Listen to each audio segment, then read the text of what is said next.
আমরা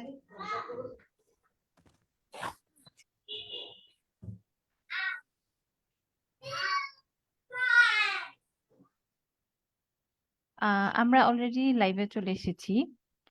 আসসালামু আলাইকুম সবাইকে। ড্রিমার্স একাডেমির দ্বিতীয় ওয়েবিনারে সবাইকে স্বাগতম। আপনারা যারা নতুন জয়েন করছেন তারা একটু কষ্ট করে মিউট হয়ে যাবেন এবং ভিডিওটা একটু কাইন্ডলি অফ করে রাখবেন।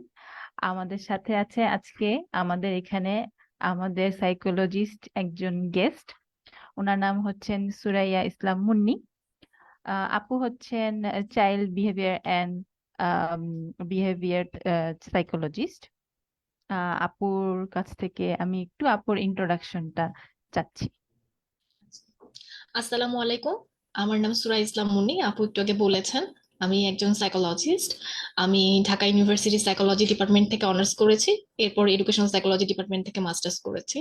আমি 2015 সাল থেকে মেন্টাল হেলথ নিয়ে কাজ করছি, তবে স্পেসিফিক্যালি সাইকোলজিক্যাল কাউন্সিলিং নিয়ে কাজ করছি 2017 সাল থেকে।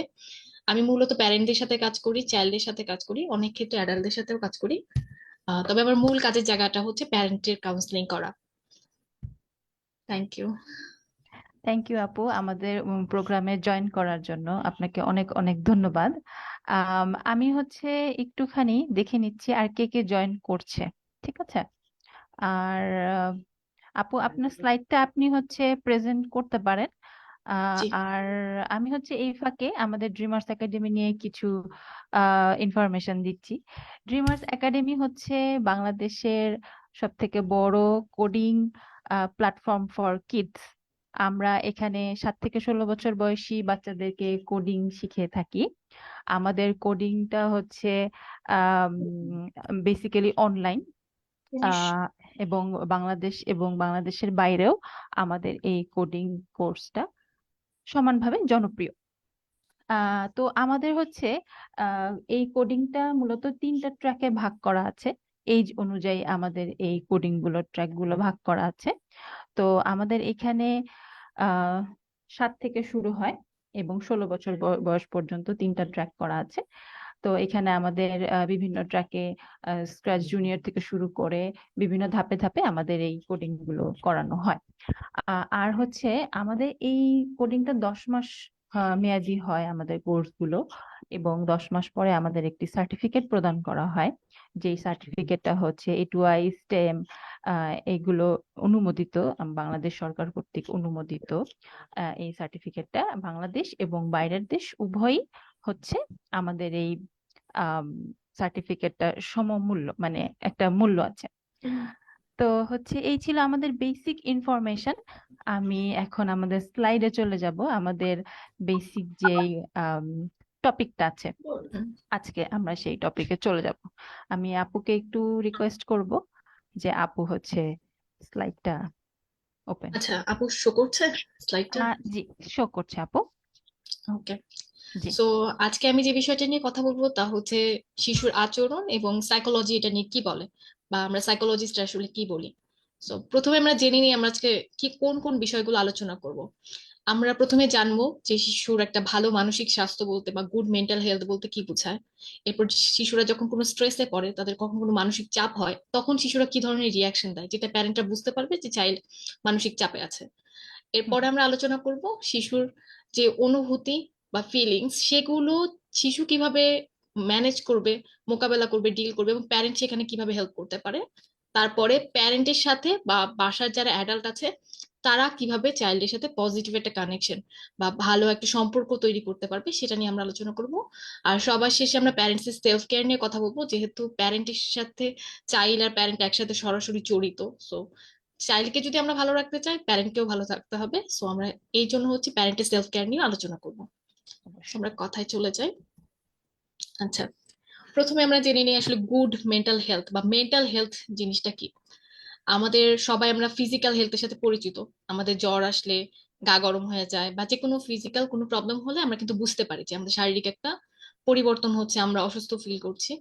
সো একইভাবে আমাদের একটা মন আছে, যেটাও মাঝে মাঝে সুস্থ থাকে, অসুস্থ থাকে। সো আমরা আজকে মূলত এই মনের স্বাস্থ্যটা নিয়ে জানবো। আর মেন্টাল হেলথ যদি আমরা মানে ওয়ার্ল্ড হেলথ অর্গানাইজেশন, বিশ্ব স্বাস্থ্য সংস্থার যদি সংজ্ঞা অনুযায়ী বলি, তাহলে হচ্ছে মেন্টাল হেলথ হচ্ছে এমন একটা মানসিক অবস্থা যখন একটা মানুষ তার যে নিজের যে কোয়ালিটি বা অ্যাবিলিটি আছে এটা সম্পর্কে সচেতন থাকবে, তার প্রতিদিনের যেসব স্ট্রেস তার জীবনে আসবে সেটা সে ম্যানেজ করতে পারবে। তার কাজের জায়গায় শিশুদের ক্ষেত্রে পড়াশোনা বা কোকারিকুলাম অ্যাক্টিভিটিস, অ্যাডাল্টদের ক্ষেত্রে অফিসের ওয়ার্ক, হোমওয়ার্ক, এইগুলো জিনিসগুলো তারা সুন্দরভাবে ম্যানেজ করতে পারবে এবং সোসাইটিতে তারা কন্ট্রিবিউট করতে পারবে। তখনই আমরা বলতে পারবো হ্যাঁ, একটা মানুষের মেন্টাল হেলথ ঠিক আছে। আর যদি সহজ একটা উদাহরণ দিই, পরীক্ষা যখন হয় অনেক শিশুরা অনেক বেশি স্ট্রেস ফিল করে। তো দেখা যায় তাদের হচ্ছে, যদি এক্সামের প্রিপারেশন ভালো থাকে তখন দেখা যায় তাদের মন খুব ভালো থাকছে, আর যদি প্রিপারেশন ভালো না থাকে তাদের দেখা যায় মন খারাপ থাকবে, টেনশন করবে, অনেক কিছু। তো সবকিছু কিন্তু মানসিক স্বাস্থ্য সবসময় সব বিষয়ের সাথে জড়িত। এবং আমরা প্রতিদিন যেসব ঘটনা দেখছি, প্রত্যেকটা ঘটনায় আমাদের মাথায় কিছু চিন্তা আসে, আমাদের কিছু অনুভূতি হয়। আর আমরা এইসব যে কোনো ডিসিশন মেক করার আগে, বা এই যে আমরা এখন একটা সেশন অ্যাটেন্ড করছি, একটা ওয়েবিনার অ্যাটেন্ড করছি, এখানে যে আমরা একটা জিনিস শুনছি, আমরা বুঝতে পারছি সবকিছুর সাথে কিন্তু আমাদের মেন্টাল হেলথ জড়িত। সো চাইল্ডের আসলে মেন্টাল হেলথটা কি, বা চাইল্ডের মেন্টাল হেলথটা কেন ইম্পর্টেন্ট, আমরা এখন এটা জানবো।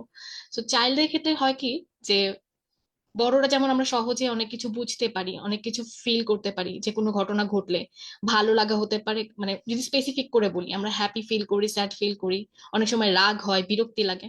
তো চাইল্ডরা যেটা ফিল করছে যে কোনো ঘটনার পরে, এবং তার আশেপাশের পরিবেশ, তার বাবা মা হতে পারে, তার ঘর হতে পারে, স্কুল হতে পারে, পিয়ার হতে পারে, যে কেউ, এই পুরো জিনিসটা হচ্ছে একটা চাইল্ডের মেন্টাল হেলথকে রিপ্রেজেন্ট করে। সো যখন একটা চাইল্ডের মেন্টাল হেলথ ভালো থাকবে, তখন তার প্রতিদিনের যেসব ছোটখাটো স্ট্রেস আসে, বা বন্ধুত্বের সাথে সম্পর্ক, স্কুলে অনেক বুলিং এর শিকার হয়, বা বাসায় অনেকের কন্টেক্সটে সবসময় পজিটিভ থাকে না, তো একটা চাইল্ডের মেন্টাল হেলথ কিন্তু এই সবকিছুতে প্রভাব ফেলে। মেন্টাল হেলথ যদি ভালো থাকে, চাইল্ড এগুলো খুব সুন্দরভাবে ম্যানেজ করতে পারে। আর শুধু ছোট শিশুর মেন্টাল হেলথটা কেন আসলে ভালো থাকতে হবে, কারণ ছোট শিশুর মেন্টাল হেলথ যদি ভালো থাকে, এটা কিন্তু যখন সে বড় হবে তখনও কিন্তু তার মেন্টাল হেলথটা ভালো থাকবে। এটা সারা জীবনের হচ্ছে একটা ফাউন্ডেশনের মতো, চাইল্ড মেন্টাল হেলথটা হচ্ছে একটা ফাউন্ডেশনের মতো। আর এই ফাউন্ডেশনের উপর ধীরে ধীরে হচ্ছে যখন একটা মানুষ বড় হয়, তার মানসিক অবস্থা ওর উপর নির্ভর করে। সরি, ওকে, এখানে স্ক্র্যাচ হচ্ছে, আমি সেটা বুঝতে পারছি না এটা। ওকে, আপনি নেক্সট স্লাইডে চলে যান তাহলে আচ্ছা, এটা ওকে। সো আমি কিভাবে বুঝবো যে আমার চাইল্ডের মেন্টাল হেলথটা হচ্ছে গুড মেন্টাল হেলথ? যখন আমি দেখবো আমার চাইল্ড হচ্ছে যে কোনো মোমেন্টে তার যখন কোনো স্ট্রেস ফিল হচ্ছে, সে সেটা ম্যানেজ করতে পারছে। তার কাছে একজন রিলেটিভ মারা গেছে, সে কষ্ট পাচ্ছে, কিন্তু উইথ টাইম সেটা সে ম্যানেজ করতে পারলো। তার বন্ধু তার সাথে ঝগড়া করেছে, তার তখন খারাপ লাগলো, কিন্তু পরিস্থিতির সাথে সে যখন ম্যানেজ করতে পারবে, তখন আমি বুঝতে পারবো হ্যাঁ, আমার চাইল্ডের মেন্টাল হেলথটা ঠিক আছে। সে যে এনভায়রনমেন্টে থাকবে, সেটা স্কুল হোক, বাসা হোক, সব জায়গায় সে হচ্ছে খুব সেফ ফিল করবে। সে জানবে এটা তার জন্য খুব সিকিউর একটা এনভায়রনমেন্ট, সে জানবে সবাই তাকে ভালোবাসে। তার ভিতরে যেমন নিজের প্রতি একটা ভালোবাসা থাকবে, সামনের যে মানুষ, যেমন ধরেন তার ফ্যামিলি মেম্বার, ফ্রেন্ডস, সবাই যাদের সাথে সে রিলেটেড, তাদের প্রতিও কিন্তু তার ভালোবাসা থাকবে। আচ্ছা, ওকে। আর চাইল্ড তার হচ্ছে প্রত্যেক লাইফের যে ইভেন্ট গুলো ঘটবে, যেমন ধরেন স্কুলের জীবন বলেন, বাসায় যতগুলো ইভেন্ট ঘটবে, বা তার প্রতিদিনে সে যে কো কারিকুলার অ্যাক্টিভিটি করছে, যেমন এখানে অনেকে কোডিং শিখছে, চাইল্ড যাই করুক না কেন, চাইল্ড এগুলো এনজয় করবে, এবং চাইল্ড সবকিছু নিয়ে একটা ভালো ফিল হবে তার সবসময়। এবং কোনো যদি দুশ্চিন্তা বা কঠিন সময় তার আসে, সেটা শিশু ম্যানেজ করতে পারবে। আমি যদি দেখি আমার চাইল্ডের ভিতরে এই ক্রাইটেরিয়া আছে, তার মানে আমি বুঝবো হ্যাঁ, আমার চাইল্ডের মেন্টাল হেলথ বা মানসিক স্বাস্থ্যটা ভালো আছে। আচ্ছা, এই স্ক্র্যাচটা কি আপু সামহাউ রিমুভ করা যাবে? I am sorry. আপু আপনি নেক্সট স্লাইডে চলে যান তাহলে আর এই স্ক্র্যাচ গুলো দেখা যাবে না আই থিংক। আচ্ছা, ওকে, না তারপর আসছে। ওকে, নেক্সট স্লাইডে কি যাওয়া যাচ্ছে না আপু? এই যে আপু স্লাইডে চলে এসেছি, কিন্তু তারপরও শো সামহাউ কিন্তু স্ক্র্যাচ। করছে না, ওটাই দেখাচ্ছে আর কি। হুম, হুম, এটা সম্ভবত আম, নেটওয়ার্কের কোনো problem, I am not sure. না আপু, আচ্ছা আপনি একটুখানি স্টপ করে আবার এটাকে ইয়ে করেন আপু, স্টপ করে আবার হচ্ছে হুম, নতুন করে স্টার্ট করেন। হুম,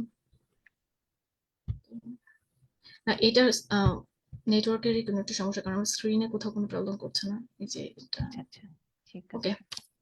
সো চাইল্ডের আসলে কোন ধরনের মানসিক সমস্যাগুলো হয়, বা মানসিক স্বাস্থ্যগত যে সমস্যাগুলো, এগুলো হয় কি কি? প্রথমত হচ্ছে যেসব শিশুরা আহ, অনেক বেশি ভয় পেতে পারে তারা, বা অনেকের অনেক বেশি রাগ থাকে, রাগ কোনোভাবে ম্যানেজ করতে পারে না, অনেকে অনেক অতিরিক্ত দুশ্চিন্তা করে, দুশ্চিন্তা করতে করতে অনেকের প্যানিক অ্যাটাক হয়ে যায়।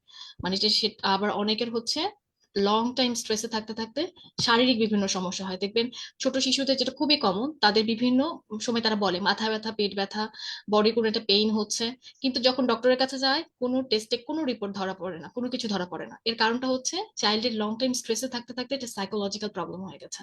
তার শরীরে কিন্তু ব্যথাটা আসলেই আছে, কিন্তু মেডিকেল টেস্টে এটা ধরা পড়ছে না, এটাকে সাইকোসোমাটিক ইস্যু বলে। আর অনেক শিশু থাকে যাদের হচ্ছে ক্লোজ পার্সন যদি মারা যায় বা ফ্যামিলি এতটা হ্যাপি না হয়, তারা অনেকে ডিপ্রেশনে চলে যায়, সবসময় স্যাড ফিল করে, লাইফে যা যা চলছে কোনো কিছু তাদের মনোযোগ থাকে না, স্কুলে ভালো লাগে না, বাসায় ভালো লাগে না।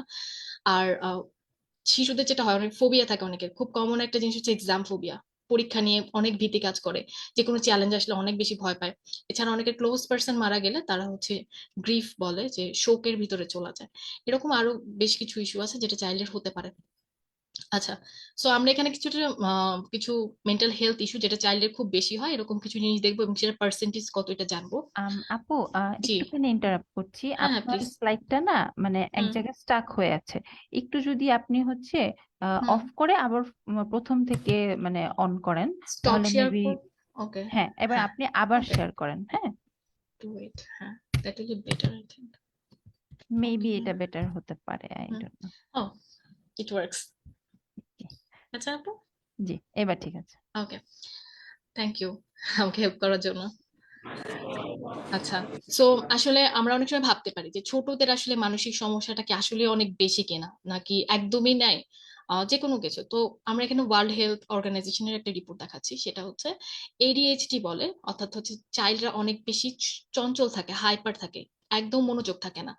এই শিশুদের রেটিংটা হচ্ছে 9.8%, অর্থাৎ 100 জনের শিশুর ভিতরে প্রায় 9.8 জন শিশুর হচ্ছে এটা হয়। এবং অ্যাংজাইটি, অতিরিক্ত দুশ্চিন্তা, দুশ্চিন্তার কারণে তার উম, আশেপাশে ধরেন বিভিন্ন যেগুলো কাজ সে করে সেগুলো তার ব্যাঘাত ঘটে। এটার রেটটাও কিন্তু অনেক হাই, 9.4, অর্থাৎ 100 জন শিশুর মধ্যে 9 জন শিশুর এটা থাকে। আর একটা যে আচরণগত সমস্যা, এটাও কিন্তু অনেক হাই, 8.9। ডিপ্রেশনটা তুলনামূলক কম, 4.4। সো এটা হচ্ছে সবচেয়ে বেশি হওয়া 4টা মেন্টাল হেলথ ইস্যু যেটা শিশুদের হয়। রেট এখানে কিন্তু দেখেন অলরেডি কিন্তু এখানে প্রায় হচ্ছে 30 ক্রস করে গেছে, অর্থাৎ 100 জন শিশুর মধ্যে 30 জন শিশুর এই ধরনের সমস্যা থাকছে। সো ওকে, এখন ওকে, এখন হচ্ছে আমরা জানার চেষ্টা করি আসলে যে চাইল্ডরা যখন কোনো স্ট্রেস ফিল করে বা মানসিক চাপ আসে, তখন চাইল্ডরা আসলে কি রকম রিয়াকশন করে। আর মানসিক চাপ যে কোনো জিনিস থেকে আসতে পারে, এটা প্রথমে বলে নিই।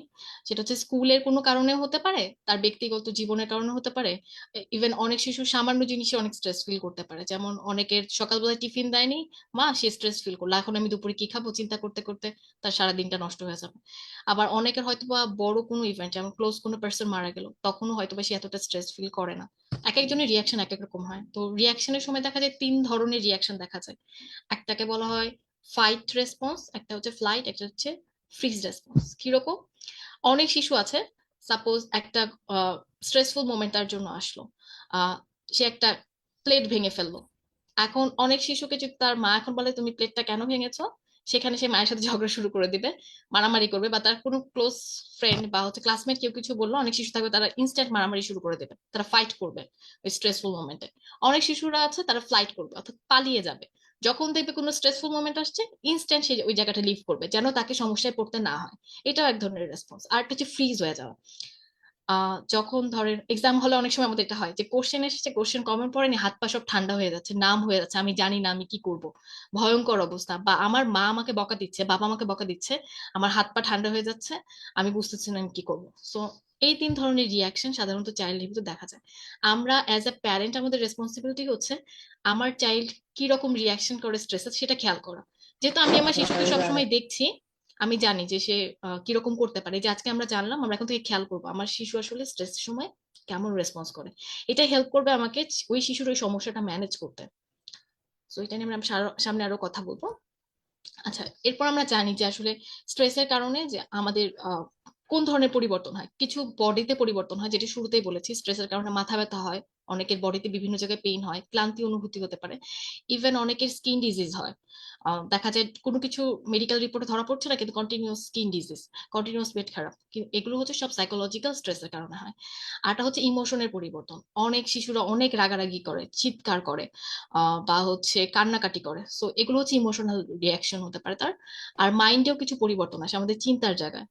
যেমন কোনো স্ট্রেসফুল মোমেন্টে একটা শিশু পড়লো, তখন দেখা যাচ্ছে সে প্রপারলি চিন্তা করতে পারে না, কি ডিসিশন নেবে বুঝে না, রাতে বা নেগেটিভ যে নাইটমেয়ার গুলো হয়, দুঃস্বপ্ন দেখে শিশুরা, এটা অনেক বেশি হয়, যে ভয়ঙ্কর স্বপ্ন দেখে ঘুম ভেঙে গেল, কারণ সে অনেক স্ট্রেসে থাকে সারাদিন। তারপর অনেক অতিরিক্ত দুশ্চিন্তা করে অনেকে। আচরণে কিছু পরিবর্তন আসে, যেমন খাবার যে হ্যাবিটটা, অনেক শিশুরা যখন স্ট্রেসে পড়ে অনেক বেশি খায়, অনেক অনেক কম খায়, অনেকের খাওয়া একদমই বন্ধ হয়ে যায়, অনেকে ঘুমাতে পারে না ঠিক মতো। এটা কিন্তু বড়দেরও হয়। এই জিনিসগুলো শুধু ছোটদের তা না, জি এটা আপু, বড়দেরও হয় এটা আমার অনেক বেশি হয়। আমি যখন কোনো স্ট্রেসে। মানে স্ট্রেসে থাকি, আমার প্যানিক অ্যাটাক টাইপ হয়। দেখা যায় যে আমি ব্রিথ করতে পারছি না, কিংবা হচ্ছে মানে খুব বেশি স্ট্রেস হয়ে গেলে তখন আমার হচ্ছে আসসালামু আলাইকুম মিস। সাধারণ জিনিসগুলো হচ্ছে ইয়ে করে, মানে ব্যাঘাত ঘটে আর হুম কি। হুম। আর অ্যাডোলেসেন্টের ক্ষেত্রে কিন্তু একটা জিনিস হয়, যেটা অ্যাডোলেসেন্টের এজ রেঞ্জটা একটু বলি, 10 থেকে 19 বছর। তো ওই সময় দেখা যায় যে বিশেষ করে 15-র পরে অনেকে থাকে যে স্ট্রেস ফিল করলে নেগেটিভ, যেটা অনেকে হচ্ছে স্মোকিং করে, মানে এখনকার বাচ্চারা করে, যেটা খুব নেগেটিভ একটা জিনিস, বাট এটা সে স্ট্রেস মানে ম্যানেজ করার জন্য অনেক সময় তাদের আচরণগত এই ধরনের পরিবর্তন চলে আসে, নেগেটিভ কিছু করা। সো এই আচ্ছা। ধরনের অনেক ধরনের পরিবর্তন, সেটা কিন্তু একটা জিনিস না, স্ট্রেসে মানুষের মনের একটা পরিবর্তন আসে, তার আচরণে পরিবর্তন আসছে, হুম ইমোশনের হুম। একটা পরিবর্তন হচ্ছে, শরীরে পরিবর্তন হচ্ছে, সবকিছু কিন্তু পরিবর্তন হচ্ছে। আচ্ছা আচ্ছা। সো আমরা হচ্ছে ডেইলি, যেটা একটু আগে বললাম, যে ডেইলি তো আমাদের অনেক ধরনের এক্সপিরিয়েন্স হয়, আমরা বিভিন্ন জিনিস দেখছি, বিভিন্ন ঘটনা ঘটছে, এক একজন এক এক রকম ফিল করে। একজনের পরীক্ষায় প্রশ্ন একটা কমন পড়ে নেই, সে দেখা যাবে কান্নাকাটি করলো, সে স্যাড ফিল করলো, অন্যজন দেখা গেলে রেগে গেল, টিচার এমন কোশ্চেন কেন করছে। আচ্ছা, অনেকে বলে আচ্ছা ঠিক আছে, সমস্যা না, একটা কোশ্চেনই তো, আমি অন্য একটা এক্সাম দিয়ে কভার করে ফেলবো। মানে এক সো একজনের ফিলিংস এক এক রকম হ্যাঁ, এক এক রকম হয়। ফিল করে। তো এই ফিলিংটা খুবই ইম্পর্টেন্ট একটা জিনিস। সো আমাদের অ্যাজ আ প্যারেন্ট বা বাসার একজন অ্যাডাল্ট হিসেবে আমাদের ফার্স্ট রেসপন্স হচ্ছে আমার চাইল্ডের যে ফিলিং গুলো হচ্ছে, বিশেষ করে নেগেটিভ ফিলিং এর ক্ষেত্রে চাইল্ড কিভাবে সেটা ম্যানেজ করবে, কিভাবে ডিল করবে, সেটা চাইল্ডকে আমরা মানে সেই বিষয়ে আমরা কিভাবে হেল্প করব। সো এখানে অনেকগুলো ফিলিংস এর নাম লেখা আছে। বাংলাদেশে আমরা বেশিরভাগ টাইম ফিলিং বলতে ভালো খারাপই বুঝি, কিন্তু ফিলিং কিন্তু শুধু ভালো খারাপ হয় না, হ্যাঁ, আর স্পেসিফিক অনেক অনেক কিছু ফিলিংস হয়। রয়েছে। জি জি। সো আমরা সাইকোলজিস্টরা সবসময় একটা কথা বলি, সেটা হচ্ছে নেম ইট বিফোর ইউ টেম ইট। অর্থাৎ কোনো একটা ফিলিংস, নেগেটিভ ফিলিংস কে তুমি যদি ম্যানেজ করতে চাও, শান্ত করতে চাও, টেম করতে চাও, তার আগে তোমাকে এই ফিলিং এর নামটা জানতে হবে, আসলেই তুমি কি ফিল করছো। আপনি দেখবেন আমাদের খুবই কমন একটা জিনিস, হঠাৎ করে আমার খারাপ লাগছে, আমি জানি না কিরকম হচ্ছে, আমার বলতে আমি বুঝতে পারছি না আমার কি হচ্ছে, আমি জানি না আমার কেমন লাগছে, এটা খুবই কমন, অনেকে বলে হয়তো বা তার কিছু ফিল হচ্ছে কিন্তু সে বলতে পারে না। সো বলতে আমাদের সব পারছে না। সময় বুঝতে হবে যে আমি আসলে কি ফিল করছি। ফিলিং এর নাম বোঝা খুব জরুরি, কারণ আপনি যখন ফিলিংটা বুঝবেন যে আপনি আসলে কি ফিল করছেন, তখন সেটা ম্যানেজ করা যায় সহজে। কারণ আপনি যদি রাগ অনুভব করেন, রাগের ম্যানেজমেন্ট একরকম, আপনি যদি কষ্ট অনুভব করেন সেটার ম্যানেজমেন্ট ডিফারেন্ট। সো আমি বড় হই ছোট হই, বিশেষ করে ছোটদের ক্ষেত্রে বলা হয় 3 বছর বয়স থেকে চাইল্ডকে সবসময় ফিলিং এর নামগুলো শেখানো এবং চাইল্ডকে এনকারেজ করা, সেও যেন ফিলিং এর নামগুলো বলে। হ্যাঁ, এই একটা ঘটনা ঘটলো, আমার এখন বিরক্তি লাগছে, অমুক একটা পার্সন আছে তাকে আমার বিরক্ত লাগছে, বা তাকে দেখলে আমার অসহ্য লাগে, বা যে কোনো একটা ফিলিং আমরা চাইল্ডকে শিখাবো, পজিটিভ নেগেটিভ সব ফিলিং। আমার খুবই আনন্দ হচ্ছে, খুবই জয়ফুল ফিল হচ্ছে, আমি খুবই সারপ্রাইজ এক্সাইটেড। সো ফিলিং গুলো যখন চাইল্ড বলতে পারবে, তখন চাইল্ড সেটা ম্যানেজ করতে পারবে। এবং হয় না কিছু সময় যে সাপোজ আমার চাইল্ড এসে আমাকে বললো যে আমি আমি আমার সাপোজ আমি আমার নানিকে পছন্দ করি না। তো এটা শুনলে মায়েরা কি বলে, না না না, কখনোই না, তুমি তোমার নানিকে পছন্দ করো, জাস্ট তোমার এটা মনে হচ্ছে। কিন্তু এরকম না, আমি একটু ওকে শোনার চেষ্টা করবো যে আচ্ছা আমি কেন বুঝতে করছে পারছি, না? হুম হুম হুম। হ্যাঁ তুমি আসলে কেন করছো না? আমাকে বলো মা, আর তুমি এটা নিয়ে আলোচনা করি কিভাবে সমস্যার সমাধান করা যায় দেখি। সো ওই ফিলিংটা আমি যদি একবার বলে দিই না তুমি এটা ফিল করছো না, ও কিন্তু শিখলো যে আচ্ছা আমি আমার অথেন্টিক যে ফিলিংটা সেটা আমি এক্সপ্রেস করতে পারবো না। করছে না। তো হুম। এটা একটা অসুবিধা হচ্ছে, যখন লং টাইম কোনো চাইল্ড তার ফিলিং গুলো ভিতরে জমা রাখতে শুরু করবে, একটা সময় ওই যে একটু আগে বললাম যে সাইকোলজিক্যাল স্ট্রেসটা তার শারীরিক ভাবে দেখা দেওয়া শুরু করবে। ফিলিং জমা থাকতে থাকতে সেটা যদি এক্সপ্রেস প্রপারলি না করতে পারে, বিভিন্ন শারীরিক সমস্যা দেখা দেয়। আর এগুলো এভিডেন্স বেসড কথা, অর্থাৎ রিসার্চে প্রুফ হয়েছে যে যখন যেসব শিশুরা নিজেদের ফিলিংস প্রকাশ করে না, দেখা যায় পরবর্তীতে তাদের বিভিন্ন শারীরিক সমস্যা দেখা দেয়, মাথা ব্যথা, জ্বর, বা যে কোনো জিনিস হতে পারে। ইভেন জ্বরের কারণ অনেক সময় মানে সাইকোলজিক্যাল কারণে হয়ে থাকে। দেখা যায় একটা চাইল্ড বারবার জ্বর হচ্ছে, কোনো কিছু ধরা পড়ছে না, আসলে সেই সাইকোলজিক্যাল স্ট্রেসে আছে। সো এই ফিলিং এর নাম বলাটা খুবই জরুরি। খুব আমরা ইম্পর্টেন্ট। হ্যাঁ, আমরা চাইল্ডকে সবসময় শিখাবো। আর ফিলিং এর চার্ট পাওয়া যায় এখন তো, যেহেতু ওরা কোডিং শেখে, ওরা অনলাইন সম্পর্কে অনেক কিছু জানবে, অনেক গুগলে কিছু ফিলিং এর জানে। চার্ট আছে। যেসব শিশুরা শিখতে চায় যে না আমি আমার ফিলিং এর নাম শিখতে চাই, সো চার্ট দেখে দেখে তারা শিখতে পারবে, এটা তাদের হেল্প করবে লং টাইমে। হুম, হুম। আচ্ছা, ওকে। সো এখন আমরা আসলে একটু জানি যে কিভাবে প্যারেন্ট বা বাসার বড় মানুষরা তাদের বাসায় যে চাইল্ড আছে তার সাথে একটা পজিটিভ কানেকশন বা ভালো একটা সম্পর্ক তৈরি করতে পারবে। আর পজিটিভ কানেকশনটা জরুরি কেন এটা বলি, সাপোজ আমরা প্যারেন্টরা যেটা হয়, অনেক ব্যস্ত প্যারেন্ট যারা, অনেক ক্ষেত্রে তারা মনে করে আমি চাইল্ডকে হচ্ছে যথেষ্ট পরিমাণ মানি পে করছি, যে সে তার স্কুলের খরচ দিল, টিউশন পড়ছে ভালোভাবে, সো দিস ইজ এনাফ। অনেক প্যারেন্টরা এরকম মনে করে, কিন্তু এখানে কিন্তু কোনো পজিটিভ কানেকশন প্যারেন্টের সাথে চাইল্ডের হচ্ছে না। চাইল্ড কিন্তু বাবা মাকে হয়তো বা দেখছেও না, একসাথে সময় কাটাতে পারছে না, যেটা কিন্তু তার কোনো পজিটিভ মেমোরি তার তৈরি করছে না। সো প্যারেন্টের সাথে যে একটা পজিটিভ কানেকশন, একটা গুড রিলেশনশিপ, এটা কিন্তু চাইল্ডের ওইভাবে হয় না। তো প্যারেন্টকে ওইরকম মোমেন্ট তৈরি করতে হবে যেন তার সাথে একটা চাইল্ডের পজিটিভ কানেকশন তৈরি হয়। তো সেটা কিভাবে করা যায়? প্রথম কথা হচ্ছে যে প্রেজেন্ট থাকা। প্রেজেন্ট থাকা বলতে কিরকম, যে আমি যেটুকু সময় শিশুর সাথে কাটাবো, 10 মিনিট হোক 30 মিনিট হোক, সেই সময় আমার মনোযোগটা শুধু আমার শিশুর প্রতি থাকবে। সে যদি আমাকে কিছু বলে, এখন সাপোজ আমার বেবি এসে আমার সাথে কথা বলছে, আমি সেই সময় টিভি দেখছি, তো সে কিন্তু বুঝলো যে আমার প্যারেন্ট আমাকে অ্যাটেনশন দিচ্ছে না, সে একসময় আমার সাথে কথা বলা বন্ধ করে দিবে, তার সাথে কিন্তু আমার কানেকশন তৈরি হওয়ার কোনো স্কোপ থাকবে না। এই জন্য যখন আমার শিশু আমার সামনে থাকবে, আমি ওই সময়টা শুধু তার সাথে কথা বলবো, সেটা 10 মিনিট হোক, 5 মিনিট হোক, আধা ঘন্টা হোক, এটা নির্দিষ্ট সময় আমি বের করে শিশুর সাথে প্রতিদিন বসবো। আরটা হচ্ছে বলা হয় ভার্বাল নন ভার্বাল কমিউনিকেশন। এই যে আমি আপনার সাথে কথা বলছি বা অন্যরা যারা আছে সবাই শুনছেন, তো শিশুর সাথেও আমরা কিছু কথা বলার মোমেন্ট রাখবো, যেখানে শিশুও কথা বলতে পারবে, আমিও কথা বলতে পারবো, দুজন কমিউনিকেশন করতে পারবো। কিছু নন ভার্বাল কিছু কিউজ থাকে, যেমন শিশুর অনেক আচরণ দেখলে বুঝতে পারবে হয়তো প্যারেন্ট হয়তো মুখে সে বলছে না, কিন্তু কোনো না কোনো আচরণে সে প্রকাশ করতে পারে যে সে একটা সমস্যায় আছে, বা সে চাচ্ছে আমি তার সাথে আরো কিছুক্ষণ থাকি। তার হয়তোবা কিছু চাওয়া থাকতে পারে। সো আমরা এই নন ভার্বাল কিউ গুলো খেয়াল করা শুরু, মানে খেয়াল করার চেষ্টা করব, কারণ এক একজন শিশু এক একভাবে প্রকাশ করে এটা। তো যারা প্যারেন্ট হয় তারা এটা বেটার বুঝে, যেহেতু তারা বেশিরভাগ সময় চাইল্ডের সাথে থাকে। আর একটা জিনিস হচ্ছে, যখন আমি মানে যেটা বলা হয় যে সবসময় ইতিবাচক কিছুর দিকে ফোকাস করতে, আহ, এবং যেই রুলস থাকবে বাসায়, একটা স্পেসিফিক যদি রুলস থাকে সেটা সবসময় যেন একই রকম থাকে। যেমন সবার ডেইলি ডেইলি একটা রুটিন থাকে।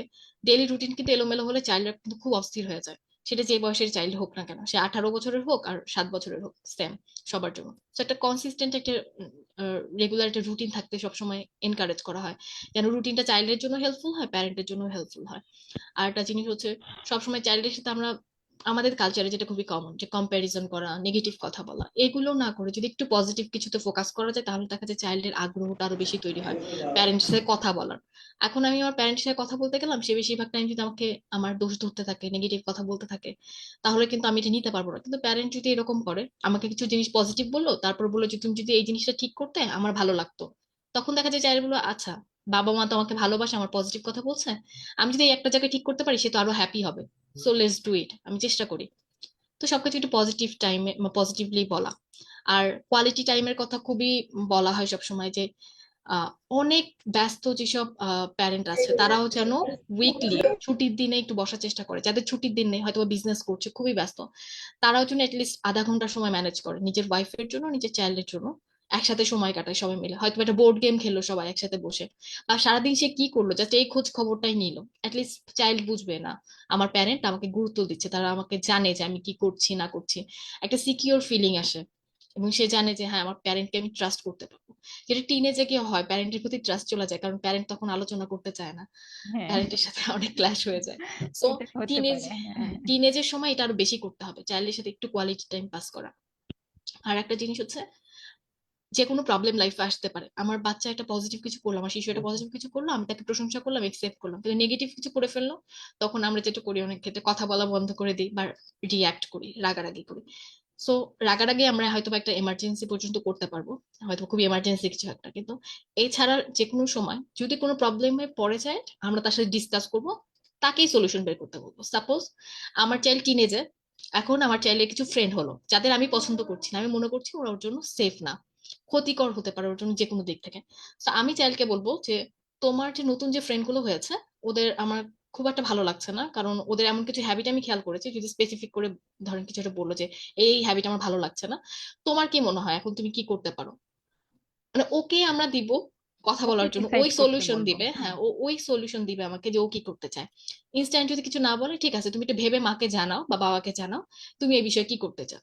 কারণ এটা তো ভবিষ্যতে তোমার জন্য ক্ষতিকর। অনেক যদি লেকচার আমরা দিই ওরা বুঝবে না, এই যে স্পেসিফিক করে। সো ছোট ছোট স্পেসিফিক ইনফরমেশন আমরা চাইল্ডকে বলবো সবসময়। ইভেন ফ্যামিলির ভিতরে যদি কোনো প্রবলেম হয়, বাবা মায়ের ভিতরে প্রবলেম হয়, এটা কিন্তু চাইল্ডরা জেনে যাবে। আমরা ভাবি যে ওরা বুঝে না, কিন্তু এটা কিন্তু ওরা বুঝে যায়। সো কিছু সলিউশন, কিছু প্রবলেম আলোচনা ওদের সামনে করতে হবে, যেন ওরা বুঝে যে কি চলছে, কি পরিস্থিতি চলছে। সো এটা। আর সবসময় যে কোনো সুবিধা অসুবিধা যদি আমরা বলি, যে কোনো একটা ডিসিশন মেক কর, চাইল্ড কিন্তু ছোটবেলা থেকেই শিখে যে হ্যাঁ, সুবিধা অসুবিধা চিন্তা করে একটা কাজ করতে হয়। সো আমরা অ্যাজ এ প্যারেন্ট এটা এনকারেজ করবো, সুবিধা অসুবিধা শেখা। আর যখন কোনো সোশ্যাল গ্যাদারিং হবে, ফ্যামিলি প্রোগ্রাম, যে কোনো ইভেন্টে আমরা চাইল্ডকে নিয়ে যাব, সবার সাথে পরিচয় করিয়ে দেবো, ইভেন্টটার একটা গুরুত্ব বলবো। সেটা রিলিজিয়াস জিনিস হতে পারে, যেমন ধরেন আমাদের ঈদ, ঈদের গুরুত্ব কি এখন অনেক চাইল্ড হয়তো বুঝবে না, কারণ অনেকে হচ্ছে ইন্টারনেটে ক্রিসমাস তাদের কাছে পরিচিত, ঈদ হ্যাঁ, হ্যাঁ, কিন্তু অনেকের কাছে পরিচিত না। একদম। সো আমি যে রিলিজনের হই না কেন, আমি আমার চাইল্ডকে আমার ভ্যালুসটার সাথে পরিচয় করাবো। শিক্ষা দেব। হ্যাঁ, তাকে আমরা যদি না বলি সে কিন্তু জানবে না। আমরা কিন্তু আশা করতে পারি না যে সে হঠাৎ করে জেনে যাবে, এটা কিন্তু জান। রিয়েলিস্টিক না। সো আমরা ওকে সোশ্যাল গ্যাদারিং এ নিয়ে যাবো, পরিচয় করাবো। সো এটা।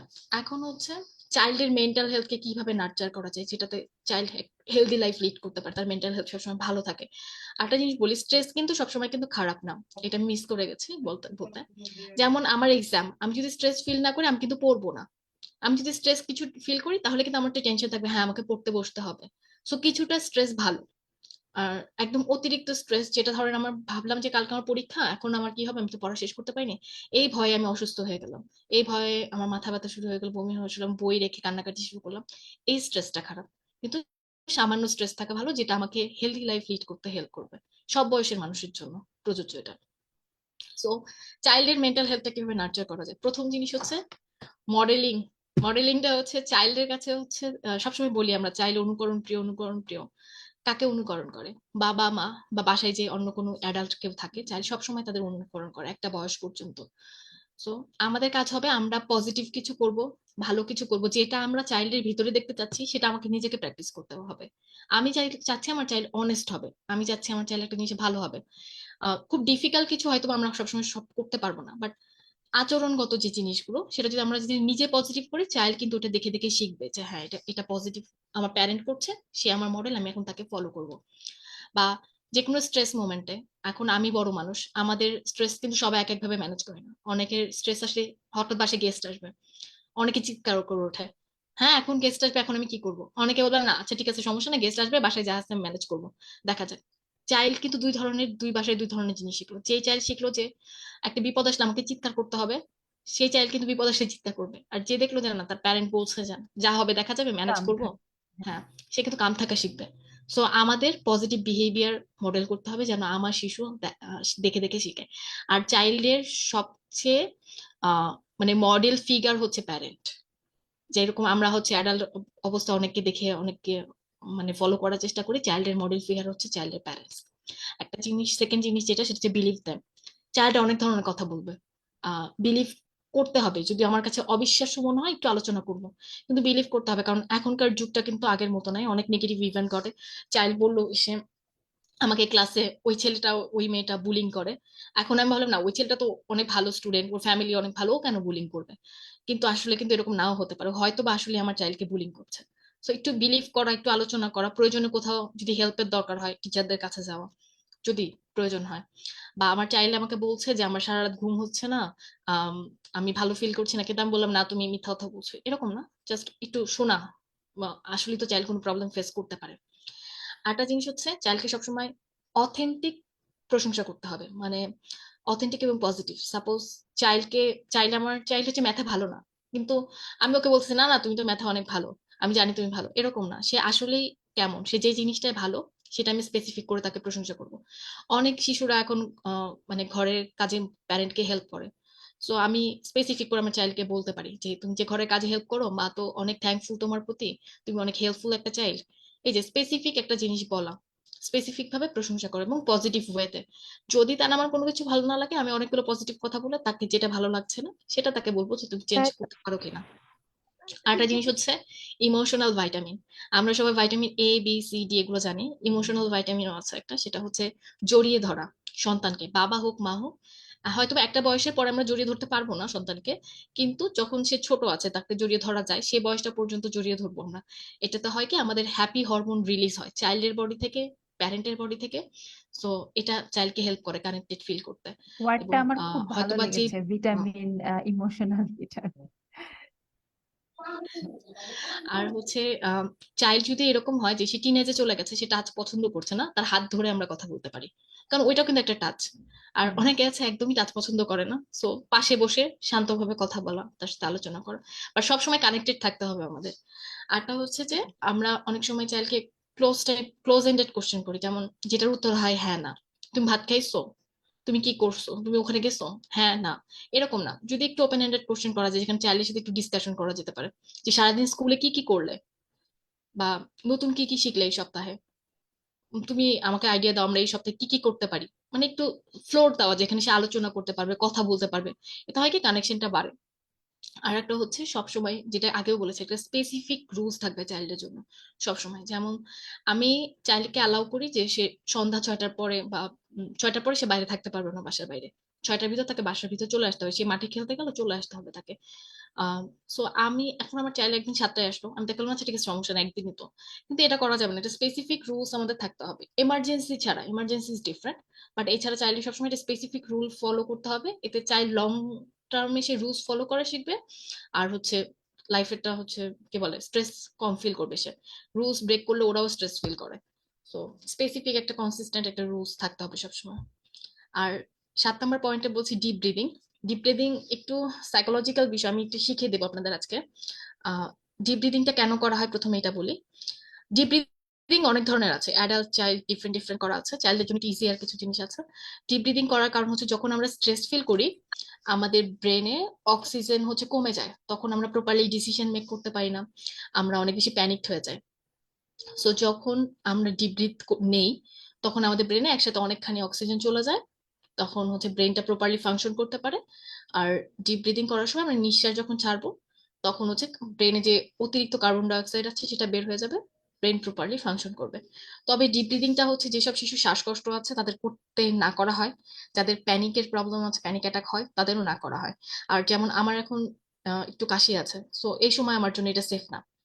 একটা জিনিস বলা হয়, ডিপ ব্রিথিংটা প্রথমে হচ্ছে নর্মাল সিচুয়েশনে প্র্যাকটিস করতে, ডে টু ডে লাইফে যেগুলো নর্মাল টাইম তখন প্র্যাকটিস করবে।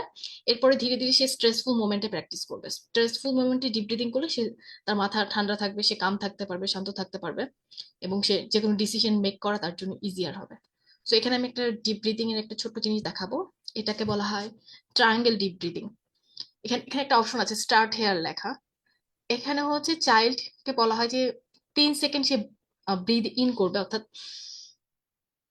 সে নিঃশ্বাস নিল 3 সেকেন্ড, এরপরে দেখেন অপশন লেখা হোল্ড ফর 3, আরো 3 সেকেন্ড সে নিঃশ্বাসটা হোল্ড করে রাখবে, লাস্টে হচ্ছে সে ব্রিথ আউট করবে 3 সেকেন্ডের জন্য। সো আমি এটা করে দেখাচ্ছি। আমার মনে হয় সবাই করতে পারেন হ্যাঁ, শিশুর সাথে।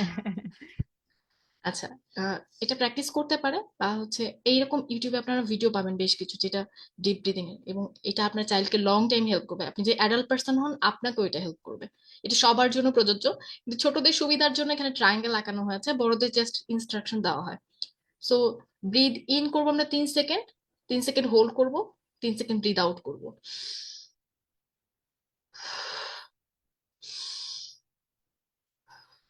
সো ট্রায়াঙ্গেল দেখে করলে হবে কি, শিশুর জন্য সুবিধা হবে।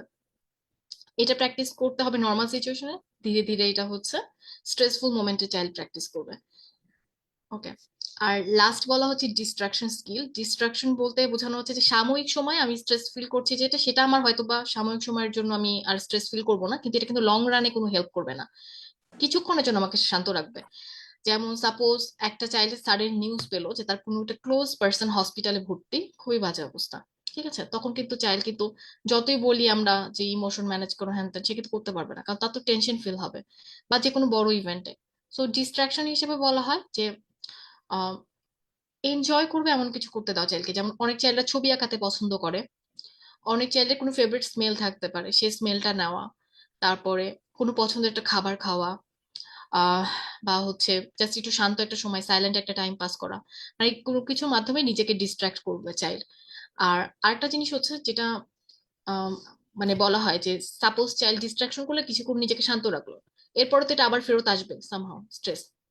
যদি long time child stress feel করতে থাকে, যেটা হয়তো বা কিছু ক্ষেত্রে বলা হয় 2 সপ্তাহ, কিছু ক্ষেত্রে বলা হয় 1 মাস, যদি এরকম লং টাইম একটা প্রবলেম চাইল্ড ফেস করছে, সেটা আচরণগত সমস্যা হোক বা এই যে তার ইমোশনের যে পরিবর্তনগুলোর কথা বললাম, সেক্ষেত্রে কিন্তু অবশ্যই একজন প্রফেশনালের পরামর্শ নিতে হবে। তো আচ্ছা, আরেকটা জিনিস হচ্ছে যে অ্যাডোলেসেন্ট, অ্যাডোলেসেন্ট হচ্ছে 10 থেকে 19 বছরের শিশু। এদের কিন্তু একটু এক্সট্রা কেয়ার করতে হবে প্যারেন্টকে সব সময়। কেন? কারণ ব্রেনে আমাদের একটা পার্ট আছে এখানে, প্রিফ্রন্টাল কর্টেক্স বলে, যেটা হচ্ছে আমাদের ইমোশন গুলাকে রেগুলেট করে, সাথে হচ্ছে আমাদের যে কোনো ডিসিশন মেক করতে হেল্প করে। সো এই টাইপের যে জিনিসগুলো রয়েছে, আহ সেটা হচ্ছে টিনেজ এজে গিয়ে এটা ডেভেলপ হওয়া শুরু হয়। সো আমাদের এই সময় শিশুর একটা এক্সট্রা কেয়ার করতে হবে, কারণ শিশুর হরমোনাল চেঞ্জ হচ্ছে, প্রিফ্রন্টাল লবের চেঞ্জ হচ্ছে, এগুলো যখন চেঞ্জ হচ্ছে, তো চাইল্ডের হচ্ছে ইমোশনাল ব্যালেন্সটা ওইভাবে থাকে না, ইমোশনাল রেগুলেশন ওইভাবে থাকে না, হয়তো সে ডিসিশন মেক করতে অনেক ভুল করে থাকে। সো একটা এক্সট্রা কেয়ার করা, একটা এক্সট্রা যত্ন নেওয়া, শিশুর সাথে থাকা, কমিউনিকেট করা। সো এই আর কি। আর এখন আমরা একটু জানি যে প্যারেন্ট নিজে সেলফ কেয়ার করবে কিভাবে। কথা হচ্ছে যে চাইল্ড যখন জন্মগ্রহণ করে তখন থেকে চাইল্ড বড় হওয়া পর্যন্ত প্যারেন্ট কিন্তু সবসময় একটা স্ট্রেসে থাকে চাইল্ডকে নিয়ে। দেখা যায় সারাক্ষণ তার দুনিয়ায় হয়ে যায় অনেক ক্ষেত্রে চাইল্ড, অন্যদিকে হয়তো বা ফোকাস করে না, অনেক প্যারেন্ট নিজের ক্যারিয়ার ছেড়ে দেয়। সো দেখা যায় একটা ফোকাস সবসময় চাইল্ডের প্রতি থাকছে তার। তো এত বেশি ফোকাস করতে গিয়ে অনেক প্যারেন্ট নিজের কোনো টেক কেয়ার করার সময় পায় না, নিজের আলাদা যে একটা টাইম দিতে হবে নিজের জন্য, এই সময়টা অনেকে থাকে না, কারণ অনেক ব্যস্ত হয়ে যায়। কিন্তু নিজে যদি সেলফ কেয়ার না করে প্যারেন্ট কিন্তু এনার্জি পাবে না রিল্যাক্স হবার। আর যদি রিল্যাক্স না হতে পারে, সে কিন্তু ফ্যামিলি, চাইল্ড, কাউকে কিন্তু প্রপারলি, মানে আছে না, প্রপারলি সবার জন্য, সবার সাথে থাকা, সবার জন্য কাজ করা, বা সবার যে সার্ভিস প্রোভাইড করছে একটা প্যারেন্ট, সেটা কিন্তু সে করতে পারবে না। সো সবসময় সেলফ কেয়ারের ভিতর থাকতে বলা হয়। আহ, এমন না যে সারাদিন ধরে সেলফ কেয়ার করতে হবে তা না, যদি 5 মিনিট 10 মিনিট হয় সেটাও করতে হবে। তো সেলফ কেয়ার ডিফারেন্ট ডিফারেন্ট টাইপের রয়েছে। একটা হচ্ছে ফিজিক্যাল সেলফ কেয়ার, যেটা খুবই কমন, যেমন হেলদি একটু খাবার খাওয়া, ঠিকভাবে ঘুমানো, প্রয়োজনে একটু ন্যাপ নেওয়া, 1 ঘন্টার হতে পারে, রাতের ঘুমটা যেন ঠিক থাকে, এক্সারসাইজ করা, যেটা খুবই ইম্পর্টেন্ট, একটু একাকী সময় কাটানো। আর মেন্টাল সেলফ কেয়ারের কথা বলা হয়, অনেক প্যারেন্ট নিজেদের বিভিন্ন বিষয় নিয়ে অনেক স্ট্রেসে থাকে, সেক্ষেত্রে সাইকোলজিক্যাল কাউন্সিলিং এ যেতে বলা হয়।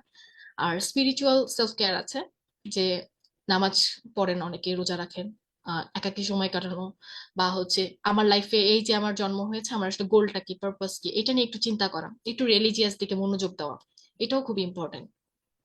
আরেকটা হচ্ছে ইমোশনাল সেলফ কেয়ার, আমার যা যা আমি ফিল করছি এই জিনিসগুলো একটু ডায়েরিতে লিখে রাখা, একটু মানে প্রতিদিনের ইভেন্ট গুলো একটু লিখে রাখা, আমার নিজের যে ফিলিংটা সেটা অন্যদের সামনে সঠিকভাবে প্রকাশ করা।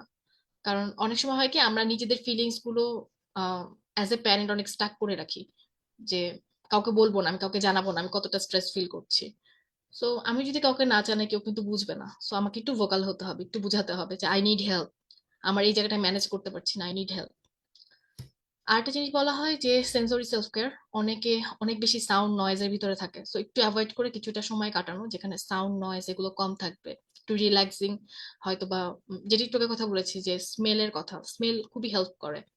কোনো ভালো একটা স্মেল, ইটস নট লাইক যে পারফিউম টাইপের কিছু হতে হবে, অনেকে স্পাইসি স্মেল লাইক করে, এক একজনের স্মেল লাইক করার মানে এক একটা পছন্দ করে। সো স্মেলটা কিন্তু আমাদের অনেক হেল্প করে, টেস্ট, টেস্ট মানে পছন্দের খাবার হোক বা যে কোনো টেস্ট, এটাও কিন্তু হেল্প করে অনেক সময়। আরটা হচ্ছে অনেকে ছবি আঁকতে পছন্দ করে, কোথাও ঘুরতে যেতে পছন্দ করে, অনেকের অনেক ধরনের পছন্দ। সো ক্রিয়েটিভ কিছু করা, এমন না আমাকে রোজ করতে হবে, সপ্তাহে একদিন আমি করতে পারি, কারণ রোজ তো আসলে এগুলো করা আসলে এতটা সবার পক্ষে সম্ভব হয় না। আর সোশ্যাল সেলফ কেয়ারের কথা যদি বলি, কিছু পার্সন থাকে যারা টক্সিক, এদের অ্যাভয়েড করা যতটা সম্ভব। আহ প্রয়োজনের নো বলা অন্যদের। আমরা যে হয় কি, অনেক সময় অনেকে থাকে যারা সবকিছুতে হ্যাঁ বলে দেয়, একজন রিকোয়েস্ট করলো সাথে সাথে আমি হ্যাঁ, নিজে পারছি না, নিজের কষ্ট হচ্ছে, তারপরে হ্যাঁ বলে দিচ্ছি। সো ওই জায়গাটা একটু না বলতে শেখা। আর যারা ভালো মানুষ, যারা আমার ভালো চায়, বা সোশ্যালি যাদের সাথে আমি কানেক্টেড ফিল করি, তাদের সাথে যোগাযোগটা বেশি রাখা, যেন সবসময় আমি একটা পজিটিভ ভাইব, পজিটিভ একটা এনার্জি সবসময় পাই। সো এই ছিল আমার কথা। এখন যদি কোনো প্রশ্ন থাকে আচ্ছা আপু, এখানে অলরেডি একজন কোশ্চেন করেছেন যে হুম, রেকর্ডিং ক্লাসটি এটা পাবে কিনা। হ্যাঁ, এটা হচ্ছে আমাদের ফেসবুকেও চলে যাচ্ছে অলরেডি, এবং আমরা ইউটিউবেও কালকে ইনশাল্লাহ আপলোড করে দেব, আপনারা দেখতে পারবেন এই পুরো লাইভ সেশনটা। আর হচ্ছে যদি কোশ্চেন কারো থাকে, আপনারা কমেন্ট বক্সে হচ্ছে কোশ্চেন করতে পারেন, যদি কারো কোশ্চেন থাকে। আর আমার এখানে এন্ডে কিছু কোশ্চেন আছে, আমি একটু দেবো। কোশ্চেন গুলো পড়ছি, হ্যাঁ আপু? হ্যাঁ, হ্যাঁ, প্লিজ। ঠিক আছে, জি, আমি একটু কোশ্চেন গুলো দেখে পড়ছি।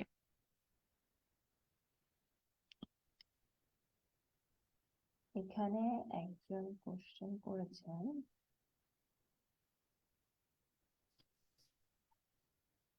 আচ্ছা মানে মেন্টাল হেলথটা নিয়ে অনেকেরই অনেক কোশ্চেন থাকে।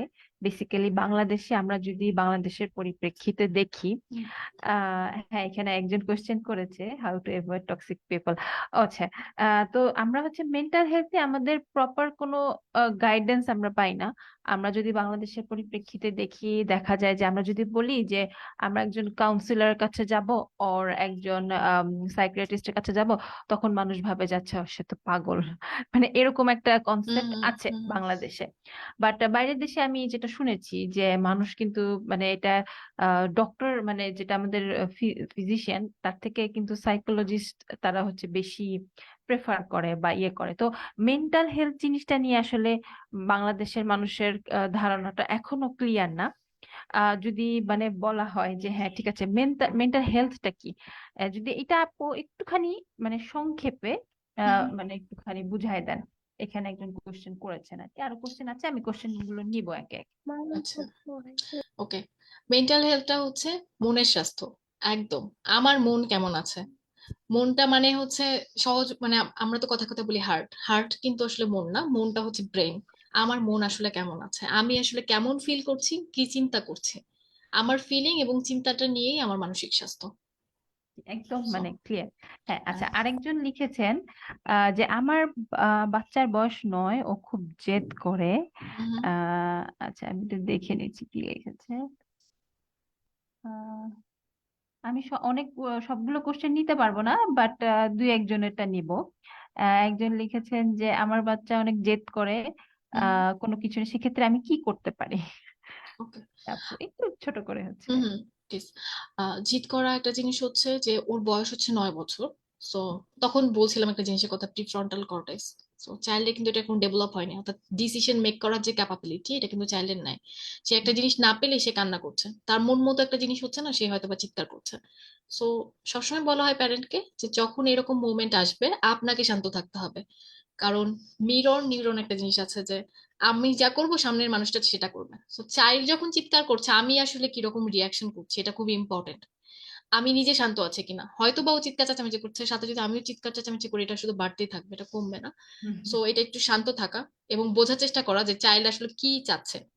এখন হতে পারে সে আমার কাছে ইনস্ট্যান্ট একটা চকলেট চাইলো, বা এমন একটা জিনিস চাচ্ছে যেটা আমার পক্ষে দেওয়া সম্ভব না, তো তাকে ক্লিয়ারলি স্পেসিফিক ভাবে বলা এটা এখন নাই, এটা তুমি এখন পাবে না। এখন তারপরে চিৎকার চেঁচামেচি করতে থাকবে, আমরা বেশিরভাগ টাইম ইগনোর করার চেষ্টা করব। এবং রুলস সেট করা, যেটা আমি কয়েকবার বললাম যে একটা স্পেসিফিক রুলস থাকবে যে একটা রোজ চাইল্ড আসলে থাকবে। কি পাবে কি পাবে না। হুম, আর চাইল্ড যদি একটু বড় হয়, রুল সেটিং এ তাকেও ইনভলভ করা, যে হচ্ছে আমি এটা সেট করতে যাচ্ছি, তোমার কি মনে হয়, তুমি তো এখন বড় হয়েছো, তুমি মতামত দিতে পারো। সাপোজ তুমি একবার শপিং এ গেলে একটা খেলনা কিনতে পারবে, বা একটা জিনিস কিনতে পারবে, একটা বই কিনতে পারবে। একটা, হ্যাঁ এখন এরকম। হ্যাঁ, একটা। তো আমি এটা চাইল্ডকে বললাম, এখন চাইল্ড একটু বড় হলে সে বললো না আমি দুইটা কিনবো, তখন বা তিনটা কিনবো। তো আমরা একটু নেগোশিয়েট করবো কিছুক্ষণ তার সাথে, যে নেগোশিয়েট করে জিনিসটা কমানো যায় কিনা, আমার ডিমান্ড এবং তার ডিমান্ড। তো নয় হুম, বছরের চাইল্ডের সাথে কিন্তু নেগোশিয়েট করা যায় এবং স্পেসিফিক রুলস সেট করা যায় তার সাথে। তো হুম, প্যারেন্টকে নিজেকে শান্ত থাকতে হবে এবং নিজের কাছে একটু রিমাইন্ডার দেওয়া যে আমি দিতে অ্যাডাল্ট, হবে। আমি শান্ত থাকতে পারি, ও হয়তো বা পারছে না। একটু ও কাম হুম, ডাউন হোক, একটু চুপ হোক, যখন একটু কান্নাটা কমে যাবে, শান্ত হবে, তারপর ওর সাথে আমি নেগোসিয়েশনে যাব। হুম, হুম। এরপর কিন্তু চাওয়া মাত্র একটা জিনিস আমি দিয়ে দিই, বেশিরভাগ প্যারেন্টরা এইটা যেটা করে এইটা চাওয়া মাত্র একদম দিয়ে দেয়, করা যাবে না। এটা করা যাবে না। যেটা রুলস সেটা সবসময় সেম রুলস, রুলস কখনো চেঞ্জ হবে না। আচ্ছা, আরেকজন কোশ্চেন করেছেন ইয়াশা। হুম, উনি কোশ্চেন করেছেন how to avoid toxic people. Actually এটা আমারও একটা কোশ্চেন ছিল, হুম, যে হুম, হ্যাঁ হুম, আপু যেটা বলেছিলেন যে আমরা অনেকে না করতে পারি না। হ্যাঁ, কোনো একটা কাজ আমাদের দেখা গেলো আমাদের প্রেশার মানে আমাদের উপর দিয়ে যাচ্ছে, বাট আমরা না করতে পারছি না, হয়তো আমরা বেশি ভদ্র বা ভদ্রতার খাতিরে কিংবা অন্য কোনো মানে সেন্স থেকে, আচ্ছা ঠিক আছে ও আমার রিলেটিভ আর ফ্রেন্ড, ওকে আমি হুম না হুম হুম করতে পারছি না। এটা হুম মেবি এখানে মানে ইয়ে হয়ে যাচ্ছে যে টক্সিক পিপলদেরকেও আমরা না করতে বা আমাদের লাইফ থেকে কাট করতে পারছি না। এটা হুম। কিভাবে হচ্ছে আমরা হ্যান্ডেল করবো এই সিচুয়েশন গুলো? ওকে, টক্সিক পিপলের ক্ষেত্রে যেটা হয় যে টক্সিক পিপল, এমন কিছু টক্সিক পিপল থাকে যাদের কিন্তু অ্যাভয়েড করা যায়, এমন কিছু থাকে যাদের অ্যাভয়েড করা যায় না। যাদের আমি অ্যাভয়েড করতে পারবো, ফর এক্সাম্পল সে আমার ফেসবুকে ফ্রেন্ড, সে হয়তো আমার সাথে স্কুলে পড়েছে কিন্তু এখন আমার সাথে ডাইরেক্টলি কানেক্টেড না, just remove them from your Facebook. তাকে আপনার লাইফে রাখার কোনো প্রয়োজন নাই, she is not connected with you. একটা হচ্ছে এরকম টোটালি রিমুভ করে দেওয়া, আরেকটা জিনিস হচ্ছে না, সে আমার সাথে কানেক্টেড, সে আমার ফ্যামিলি মেম্বার, সে আমার কলিগ, সো আমি কিন্তু তাকে চাইলে রিমুভ করতে পারবো না। এক্ষেত্রে হয় কি, অ্যাসার্টিভ কমিউনিকেশন একটা জিনিস আছে। অ্যাসার্টিভ কমিউনিকেশনটা হচ্ছে আমাকে যে রিকোয়েস্টটা করলো তাকে আমি পোলাইটলি না করব, এবং না করার কারণ তাকে স্পেসিফাই করে দেব। যে আহ, ধরেন আমি আজকে আমার অনেকগুলো কাজ আছে, এখন আমাকে এসে আরেকটা কাজে রিকোয়েস্ট করে দিল, আপা আমাকে একটু হেল্প করেন এই কাজে। সো আমি তাকে বলতে পারি, আপা আমার হেল্প করতে পারলে খুবই ভালো লাগতো, কিন্তু আমার অলরেডি 4-5টা কাজ জমে আছে। সো আমি যদি এটা শেষ করতে পারি আই উইল হেল্প ইউ, যদি শেষ না করতে পারি আমি really sorry, I can't help you. হ্যাঁ, সো এটা একটা একটু মানে পোলাইটলি প্রফেশনালি নেগোসিয়েশন, হ্যাঁ। হ্যাঁ বলা ইভেন যায়। ফ্যামিলির ক্ষেত্রেও আমরা এটা করবো। সাপোজ যেটা খুব কমন, আমাদের প্যারেন্টরা আমাদের কাছে অনেক সময় এমন কিছু রিকোয়েস্ট করে যেটা হয়তোবা আমরা না করতে পারি না, কিন্তু সেক্ষেত্রেও এরকম নেগোসিয়েশন, আমার এটা করতে ভালো লাগতো, আমি হ্যাপি ফিল করতাম এটা করলে, কিন্তু আমার পরিস্থিতি এখন আমাকে সাপোর্ট করছে না। বা হুম, একজন টক্সিক পার্সন যে আমাকে কন্টিনিউয়াস ইনসাল্ট করছে, বা আমার চাইল্ডকে কন্টিনিউয়াস কম্পেয়ার করছে, আমার চাইল্ডকে নিচু দেখাচ্ছে। সো হুম, হুম, হয়তো আমি একদিন দুদিন তারটা শুনবো, কিন্তু থার্ড ডে তাকে আমি স্টপ করবো, কারণ আমার চাইল্ড কিন্তু অবজার্ভ করছে যে একটা মানুষ আমাকে কম্প্যারিজন করছে, নিন্দা করছে, আমার প্যারেন্ট এটা চুপচাপ দেখছে। সো আমি হুম, তাকে হুম, হুম, থামিয়ে বলবো অবশ্যই। যে হুম, আপা আপনার সাথে তো আমার অনেক দিনের ভালো সম্পর্ক, আপনি যে সবসময় আমার বাচ্চাটাকে এত নেগেটিভ কথা বলেন, আমার না এটা নিতে ভালো লাগছে না। ভালো সো লাগছে না। আমাদের সম্পর্কটা যদি ভালো রাখতে চাই, আপনি যদি কোনো কিছু ভালো না লাগে, আপনি ওর ভালো দিকটা আমাকে বলে তারপরে যদি কিছু ভালো না লাগে আমাকে যদি বলেন, তাহলে আমরা হয়তো বা এটা নিয়ে ভাবতে পারি। কিন্তু আপনি সবসময় যদি নেগেটিভ বলেন আমার তো শুনতে কষ্ট হয়। সো হুম, জাস্ট ওনাকে বলা যে আমি আসলে কেমন ফিল করছি, এবং আচ্ছা, এই যে জিনিসটা সে বারবার আমার সাথে করছে একটু বলা যায়, আপনি যে বেশ কয়েকবার আমাকে এটা বলেছেন, হুম, মানে আমি যে অবজার্ভ করছি বা সে আমার সাথে যা করছে এটা থেকে অবশ্যই জানানো যে হ্যাঁ আপনি কিন্তু আমার সাথে এটা করছেন, আমি কিন্তু ভালো ফিল করছি না। তো একটা নেগোসিয়েশন যেই হোক না কেন, হাজবেন্ড, কলিগ, বাচ্চা যেই হোক না কেন, সবার সাথে নেগোসিয়েশনে যেতে হবে। যেতে হবে। আচ্ছা আপু, থ্যাংক ইউ সো মাচ। আরেকটা কোশ্চেন আছে, এটাই আমরা হুম লাস্ট নেব। এন হুম আলম উনি লিখেছেন, what is the solution of freezing behaviour. এটাই ছিল আমাদের লাস্ট কোশ্চেন, আমরা নিব। এরপর আমরা আর কোশ্চেন নিচ্ছি না, কারণ আমরা অলমোস্ট আমাদের ওয়েবিনারের শেষ পর্যায়ে চলে আসছি। তো এটাই হচ্ছে আপু, হুম। আপনি একটু লাস্ট কোশ্চেন, আচ্ছা। শর্টলি ফ্রিজিং অ্যান্সার করে। বিহেভিয়ার যেটা উনি যেটা বলেছে যে মানে ফ্রিজিং স্ট্রেসের যে বিহেভিয়ার। রেসপন্স, যে ফ্রিজ হয়ে যায় বডি। সো আমি খেয়াল করলাম আমার চাইল্ড এরকম বেশিরভাগ সময় ফ্রিজ হয়ে যাচ্ছে। তো যখন নর্মাল টাইম থাকবে, ওই যে আমি যে ডিপ ব্রিদিংটা শেখাচ্ছি, এটা যখন আমি চাইল্ডকে শিখাবো, তখন কিন্তু চাইল্ড একটা সময় স্ট্রেস যখন আসবে সে কিন্তু এটা করা শুরু করবে, যখন ডিপ ব্রিথ করবে তখন কিন্তু তার বডি কিন্তু কাম ডাউন হবে, তখন ফ্রিজ থাকবে না, বডি নর্মাল টেম্পারেচারে থাকবে। সো আমি আমার কাজ হবে প্রথমে চাইল্ডকে বিভিন্ন ডিপ ব্রিদিং আছে, একটা হচ্ছে যে ট্রায়াঙ্গেল ডিপ ব্রিদিং আমি দেখালাম, রেইনবো ডিপ ব্রিদিং আছে, এরকম চাইল্ডের বেশ কিছু ডিপ ব্রিদিং আছে। ইউটিউবে আপনারা ভিডিও পাবেন, বা ইফ পসিবল যে আপনার আশেপাশে অনেক স্কুলে এখন সাইকোলজিস্ট আছে, অনেক কলেজে সাইকোলজিস্ট আছে, যদি এরকম থাকে ফ্যাসিলিটি আপনাদের সাথে কথা বলতে পারেন। সো চাইল্ডকে ডিপ ব্রিথিং যদি শেখায়, চাইল্ড ওই সিচুয়েশনটা মানে শান্ত থাকতে পারবে, এবং তার বডিটা তখন ঠান্ডা হয়ে যাবে না, নর্মাল টেম্পারেচারে থাকবে, এবং সে ম্যানেজ করতে পারবে। আর একটা বিষয় হচ্ছে অনেক শিশুর দূর থেকে কিন্তু আমরা সবকিছু সমস্যা বুঝতে পারবো না। প্যারেন্টরা যেমন হয়তোবা প্যারেন্টরা অনেক সময় খেয়াল করে না। সো ইফ পসিবল যদি দেখেন চাইল্ডের ভিতরে মাল্টিপল বিহেভিয়ার ইস্যু দেখা যাচ্ছে, সেক্ষেত্রে একটু একটু সাইকোলজিস্টের সাথে পরামর্শ নিলে ভালো হয়, কারণ ওনারা যেহেতু এই বিষয়গুলো জানে, বেশ কিছু ইনফরমেশন নিতে হয় একটা চাইল্ডের সাথে কাজ করার ক্ষেত্রে। তো তখন এটা নিয়ে বেটার ওয়েতে কাজ করা যায়। হুম, এই আর কি। আপনার আচ্ছা আপু, তাহলে হচ্ছে আমরা আমাদের সুন্দর ওয়েবিনারটি শেষ পর্যায়ে চলে এসেছি। আপনাদের কারো কোনো কমেন্ট থাকলে, কোনো কোশ্চেন থাকলে আপনারা আমাদের ড্রিমার্স একাডেমির পেজে ইনবক্স করতে পারেন, কিংবা আপনারা সরাসরি আমাদের ড্রিমার্স এর একাডেমি পেজে আমাদের ফোন নাম্বার দেওয়া আছে, হোয়াটসঅ্যাপ নাম্বার দেওয়া আছে, সেখানেও মেসেজ করতে পারেন। আর আমি আহ শেষে এটাই বলবো যে ড্রিমার্স একাডেমি বাচ্চাদের গার্ডিয়ানদের সবাইকে নিয়েই কাজ করি আমরা। অ্যাকচুয়ালি শুধু যে বাচ্চা মানে অবশ্যই গার্ডিয়ান আমাদের জন্য সব থেকে বেশি ইম্পর্ট্যান্ট, কারণ গার্ডিয়ান ছাড়া আসলে আমাদের ড্রিমার্স একাডেমি জিরো। আর আমি চাইবো সবাই আপনারা আমাদের এই ওয়েবিনারে জয়েন করবেন। আমরা প্রত্যেক মাসেই চেষ্টা করব এই ওয়েবিনার করার, একটা বা দুইটা এভাবে। আপনারা সাজেশন করতে পারেন যে আপনারা কি টপিকের উপর ওয়েবিনার চাচ্ছেন, কিংবা আপনারা কমেন্ট করতে পারেন। ফেসবুকেও লাইভ এটা এখন চলে যাবে, তো আপনারা কমেন্ট করতে পারেন যে আপনারা কি বিষয়ের উপর চাচ্ছেন বা আপনারা কি কি দেখতে চাচ্ছেন এরকম। আর সবশেষে আমি বলতে চাই ম্যাডাম যে একটু কথা আপনারা সবাই আমাদের সাথে থাকার জন্য আপনাদের সবাইকে অনেক অনেক ধন্যবাদ। আর আপু সুরাইয়া ইসলাম মুন্নি আপু, আপনাকে অনেক অনেক ধন্যবাদ। আপনি এত সুন্দর করে মানে এত কিছু জিনিস আমি নিজেই আমি আমি নিজেও একজন গার্ডিয়ান, তো কিছু জিনিস আমি নিজেও শিখলাম। এই যেমন ট্রায়াঙ্গেল যে ব্রিদিংটা, এটা আমি কখনোই জানতাম না। তো আমি এটা ট্রাই করব আমার বাচ্চার সাথে। আর অবশ্যই আমি আপুর সাথে কানেক্টেড থাকবো, এরকম সাইকোলজি জিনিসপত্র নিয়ে কথা বলবো। আর সবাইকে অনেক অনেক ধন্যবাদ আমাদের সাথে জয়েন করার জন্য। আমি এখন শেষ করছি আমাদের ওয়েবিনারটি। Thank you so much. আসসালামু আলাইকুম। ধন্যবাদ। আসসালামু আলাইকুম।